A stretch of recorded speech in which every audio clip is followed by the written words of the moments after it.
하나님의 말씀이 희귀했고 이상이 흔하지 않았다. 이상이라는 것은 하나님의 일하심이잖아요. 눈에 보이지 않지만 하나님은 지금도 일하시죠. 하나님은 지금도 하나님의 뜻을 이루어 나가시는데 그 하나님의 일하심이 보이지 않았다는 거죠. 하나님을 직접 볼 수는 없지만 우리는 하나님의 일하심을 통해서 하나님의 살아계심을 느낄 수 있고 깨달을 수 있거든요. 근데 그 당시가 하나님의 말씀이 희귀했고 하나님의 일하심이 흔하지 않았다라고 진단하고 있어요. 하나님은 태초부터 지금까지 계속 일하고 계시거든요. 일하지 않으신 적이 없어요. 항상 우리의 삶 가운데 관심을 가지시고 관여하시고 지금도 하나님의 계획들을 이루어 나가고 계시는데도 불구하고 그 당시는 이상하게도 하나님의 일하심이 느껴지지 않았다는 거죠. 보이지 않았다는 거죠. 그 이유가 있어요. 말씀이 희귀했다는 거예요. 하나님의 말씀이 희귀하니까, 하나님의 말씀이 선포되지 않으니까, 하나님의 말씀이 관심을 받지 않으니까 그 하나님의 말씀을 통해서 일어나는 하나님의 일하심을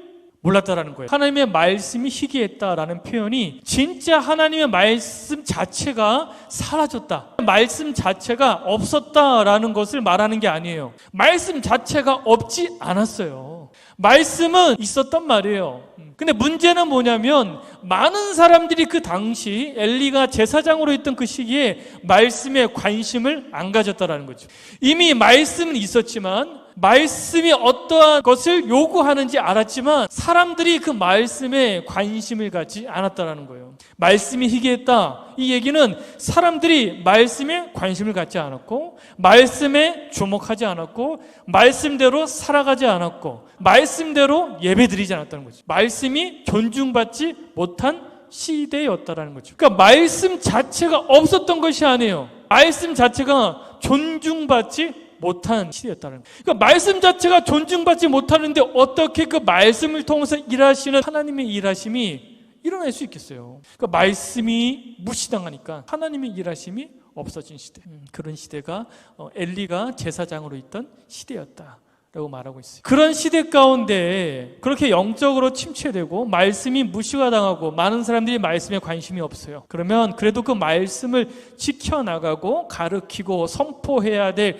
제사장이 그러한 어떠한 영적인 책임감을 가지고 그래도 뭔가 다른 모습을 보여야 될 터인데, 어두운 시기만큼이나 안타깝게도 그 당시 대제사장이었던 엘리마저도 영적으로 어두웠다라는 거죠. 눈이 보이지 않았다. 다른 말로 하면 그 또한 하나님의 말씀을 보지 못했다라는 거죠. 하나님의 말씀을 봐야 될 엘리가, 하나님의 말씀을 선포해야 될 엘리가, 하나님의 말씀을 가까이 해야 할 엘리조차도 눈이 어두웠다. 그만큼 영적으로 무지해서 말씀을 가까이 하지 않았다라는 거예요. 그 누구보다도 말씀대로 살아가야 될 제사장이 말씀대로 살아가지 못하는 상황이라는 거예요. 영적으로 건강하지 못하는 거죠. 자기가 그렇게 영적으로 건강하지 못하고 뭔가 문제가 있다고 한다면 그래도 뭔가 결단을 하고 결심을 해야 되잖아요. 삶에 문제가 있다, 진단을 내렸으면 변화를 꾀해야죠. 그래야 살아나는 거 아니겠어요? 근데 안타깝게도 2절에 보면 그가 어디에 누워있다라고 얘기하냐면 그가 자기 초소에 누웠다라고 얘기하고 있어요. 하나님의 언약궤, 거기에 하나님의 말씀이 있잖아요. 두 돌판, 하나님께서 새겨주신 말씀이 있는데 그 하나님의 말씀을 가까이 하기보다 그냥 자기 초소에 누웠다는 거예요. 말씀을 멀리하고 자기 초소에 누웠어요. 그러니까 그 당시 대제사장인 엘리의 현 주소가 이 정도일 텐데 하물며 이스라엘 백성들의 삶이 어떠했을까요? 말씀을 아주 우습게 여겼죠. 말씀을 가까이 한다기보다는 말씀과 동떨어진 삶, 너도 나도 다 그렇게 사니까 그게 그냥 일상이 되고 그게 당연시 되어지는 그런 시대였다라는 거죠. 그런 영적으로 침체되고 암울한 그 시대 가운데 이 시대를 역행하는 사람 사무엘은 어떠한 행동을 보이나요? 하나님의 귀에, 하나님의 말씀을 가까이 했다는 거예요. 그러니까 사무엘은 그랬던 것 같아요. 얼마나 많은 사람들이 하나님의 말씀에 집중하고 있느냐, 얼마나 많은 사람들이 하나님의 말씀대로 살아가느냐, 이게 중요한 게 아니에요. 중요한 것은 지금 내가 하나님의 말씀을 가까이 하고 있느냐, 그런 철저하게 자기를 돌아보는 사람이었다는 거죠. 주변을 돌아봤으면 이런 행동을 할 수가 없어요. 그러니까 그는 지금 다른 사람이 어떻게 하느냐, 그게 중요한 게 아니었어요. 지금 내가 하나님의 말씀을 가까이 하고 있느냐, 자기의 삶의 중심이 더 중요했다는 거죠. 다른 사람이 어떻게 생각하는지, 어떻게 행동하는지보다 내가 하나님 앞에 지금 어떠한 마음으로 어떠한 자세로 있는가, 이게 더 중요했다는 거죠. 그래서 그는 하나님의 궤, 하나님의 말씀을 가까이 했어요. 분명 그 당시는 하나님의 말씀이 희귀했죠. 사람들이 하나님의 말씀을 우습게 여겼다는 거죠. 하나님의 일하심이 드러나지 않는 시대예요. 근데 보세요. 많은 사람들이 하나님이 없다라고 얘기하고 하나님의 일하심이 없다라고 얘기하고 하나님의 기적은 더 이상 없다라고 얘기하는 그 상황 가운데서도 사무엘이 하나님의 말씀을 가까이 했을 때 어떠한 일이 일어나는지 4절 말씀이에요. 사무엘에게는 하나님의 일하심이 나타나는 거예요. 그러니까 시대나 환경이나 얼마나 많은 사람들이 확률적으로 그것을 경험하고 있느냐 중요한 게 아니에요. 하나님의 말씀을 가까이 하며 하나님께서 그 가까이 하는 자를 통해서 하나님은 일하신다라는 거예요. 많은 사람들은 아마 그렇게 오해했을 거예요. 우리가 사는 이 시대는 하나님이 결코 일하시지 않는다, 하나님이 우리의 삶 가운데 관심이 없는 시대다, 그게 아니었단 말이에요. 사무엘이 하나님의 말씀을 가까이 하고 그가 하나님의 말씀을 존중히 여기고 그가 하나님의 말씀을 선포하니까 하나님께서 그의 삶 가운데 일하여 주셨다는 거예요. 더 놀라운 말씀이 있어요.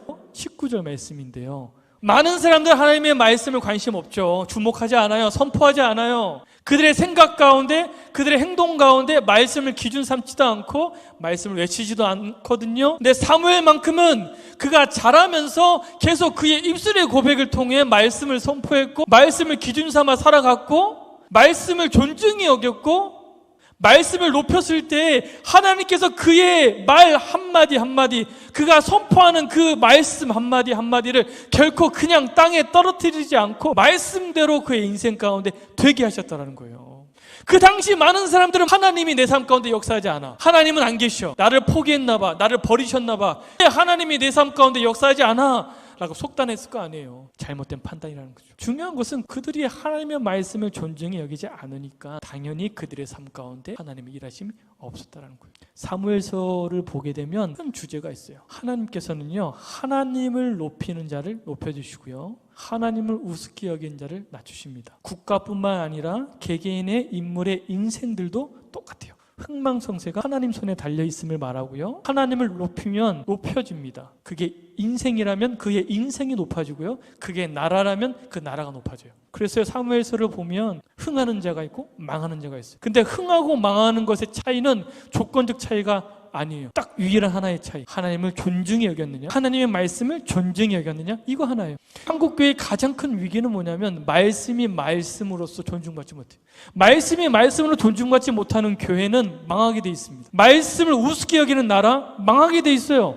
그거는 당연한 거예요. 성경적 원리예요. 너무나 많은 사람들이 말씀을 아주 우습게 여겨요. 하나님 말씀으로 비춰봤을 때 그건 안 돼 라고 얘기하면 고작 그 이유야? 고작 그 때문에 너가 반대하는 거야? 너가 찬성하는 거야? 고작이 아니라 그게 뭐예요?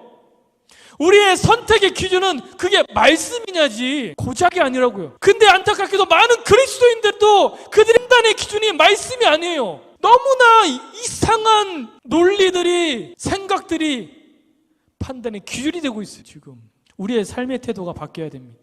말씀을 존중히 여기셔야 돼요. 하나님의 말씀을 내가 존중히 여기고 그 말씀을 자꾸만 내 입술을 통해서 고백하셔야 돼요. 선포하셔야 돼요. 자꾸만 선포하세요. 여러 가지 생각들이 내 마음 가운데 밀려올 때, 내 선택의 기준이 되려고 할 때마다 끊임없이 우리의 마음 가운데 말씀을 집어넣고 말씀을 고백하고 말씀을 선포하셔야 돼요. 그 선포한 대로, 고백한 대로 하나님이 그 모든 말을 땅에 떨어뜨리지 않고 반드시 결실맺게 해주실 거예요.